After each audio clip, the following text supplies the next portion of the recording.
Everyone, तो आज की क्लास में हम जिस टॉपिक पर बात करेंगे वह है अंडरस्टैंडिंग लर्निंग प्रोसेस यानी सीखने की प्रक्रिया को समझना।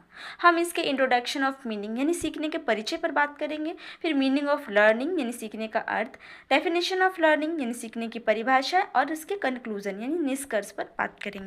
चलिए हम जानते हैं प्रोसेस ऑफ लर्निंग यानी सीखने की प्रक्रिया क्या है। हम जब किसी भी चीज़ों को सीखते हैं तो किस तरीके से सीखते हैं, उसका प्रोसेस क्या होता है। इसको जानने के लिए हम सबसे पहले उसके इंट्रोडक्शन यानी उसके परिचय पर बात करते हैं। मनोवैज्ञानिकों ने सीखने को मानसिक प्रक्रिया माना है। यह प्रक्रिया सदैव और सर्वत्र चलती रहती है, इसलिए मानव अपनी जन्म से लेकर मृत्यु तक कुछ न कुछ सीखता ही रहता है। मानव के सीखने का कोई निश्चित समय और स्थान नहीं होता है। देखिए, जो मनोवैज्ञानिक हैं वह ऐसा मानते हैं कि सीखने की जो प्रक्रिया है, जो लर्निंग प्रोसेस है, वह एक मानसिक प्रक्रिया है।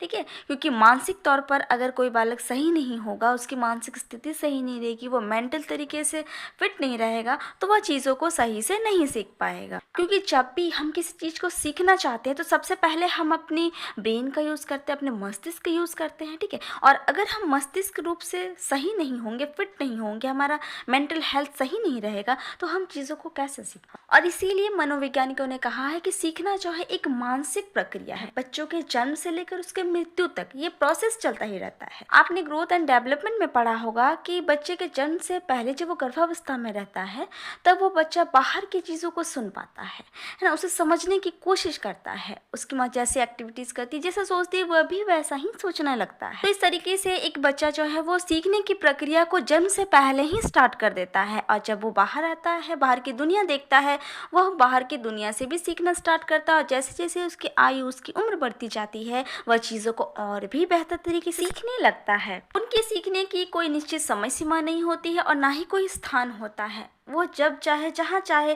जिस चीज़ों को मन करे वह सीखता है। वह हर समय हर जगह कुछ न कुछ सीख सकता है। वह न केवल शिक्षा संस्थान में बल्कि अपने परिवार, समाज, संस्कृति, सिनेमा घरों, सड़क, पड़ोसियों और अपने साथियों आदि से भी शिक्षा ग्रहण करता है। देखिए, शिक्षा केवल स्कूलों में ही नहीं दी जाती है, बल्कि शिक्षा अपने परिवार, अपने समाज, संस्कृति, अपने पड़ोसियों और अपने साथियों से भी ग्रहण की जाती है। और इस तरह से सीखने का न कोई समय होता है और ना ही कोई स्थान होता है। व्यक्ति जब चाहे, जहाँ चाहे, अपने अनुसार चीज़ों को सीख सकता है, और इस प्रकार वह आजीवन सीखता हुआ, अपने व्यवहार में परिवर्तन करता हुआ अपने जीवन में आगे बढ़ता है। चलिए अब बात करते हैं मीनिंग ऑफ लर्निंग यानी सीखने का क्या अर्थ है। सीखना जन्म से लेकर मृत्यु तक चलने वाली प्रक्रिया है। व्यक्ति जन्म के बाद से ही सीखना शुरू कर देता है और जीवन भर कुछ न कुछ सीखते ही रहता है।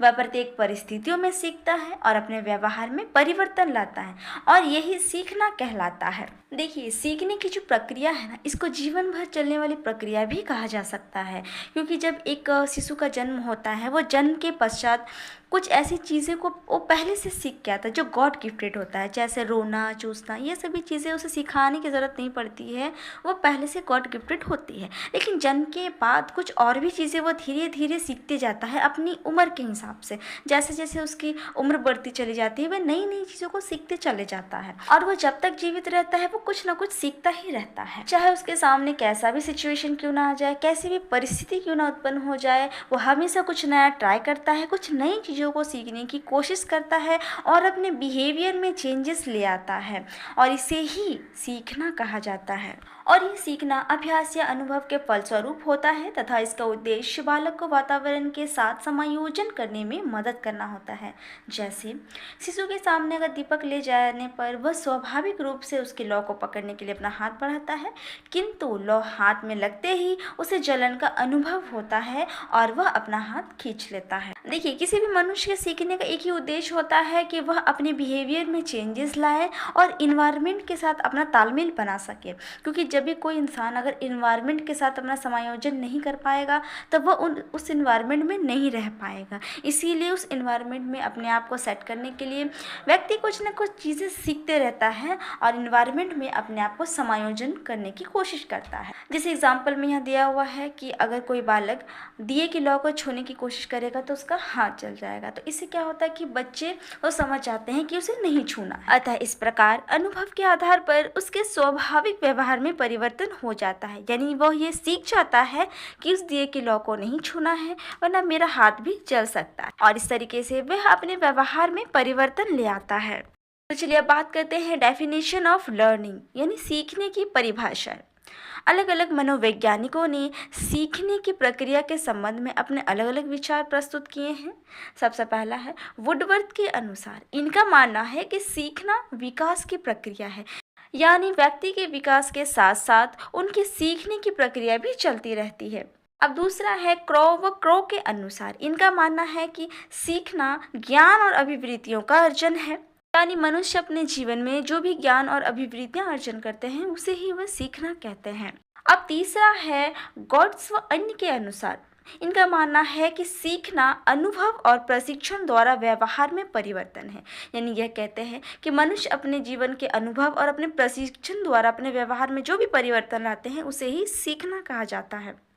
अब चौथा है स्किनर के अनुसार इनका मानना है कि सीखना व्यवहार में उत्तरोत्तर सामंजस्य की प्रक्रिया है, यानी व्यक्ति अपने पूरे जीवन में जो भी सीखता है और सीखकर अपने व्यवहार में परिवर्तन लाता है और उस परिवर्तन के माध्यम से वो समाज में सामंजस्य स्थापित करने के प्रयास करता है, तो इसी प्रक्रिया को सीखना कहा जाता है।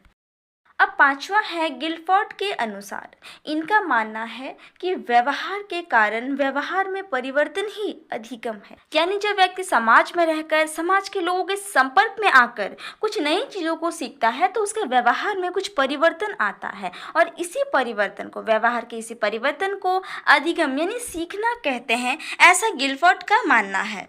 तो इस प्रकार उपयुक्त परिभाषाओं के आधार पर यह कहा जा सकता है कि सीखना क्रिया द्वारा व्यवहार में परिवर्तन है और व्यवहार में हुआ यह परिवर्तन कुछ ही समय तक बना रहता है और यह परिवर्तन व्यक्ति के पूर्ण अनुभवों पर आधारित होता है।